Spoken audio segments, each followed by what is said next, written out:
The theme for this unit was overcoming through personal responsibility. And as I said before, what I gathered from that was that when you want to overcome something, it is your responsibility, or you have to take responsibility in order to overcome it. Like, you can't expect everything to just be handed out to you.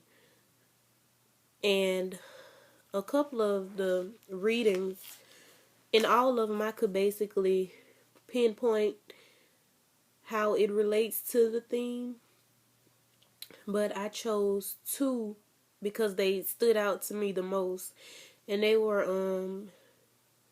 George Moses Horton and Olata Equiana. And with George Moses Horton, I feel like he overcame things through responsibility because he worked, and when he was working to buy his freedom. So he took on the responsibility of working so that he could pay his slave owner to be free. And also, he took responsibility by publicly protesting. And I feel like that stood out a lot to me because he actually, even though he was basically one of the people in trouble, he still was big enough or responsible enough to protest and let his voice be heard. As far as Olata Equiano, he wrote an autobiography about his days in slavery and how he traveled from one place to another.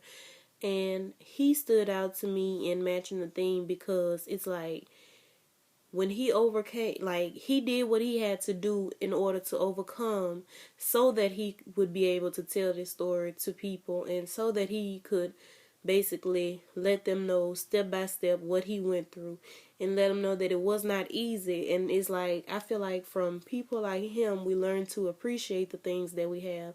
And so that's basically how I kind of hooked the theme to the persons that we were reading about.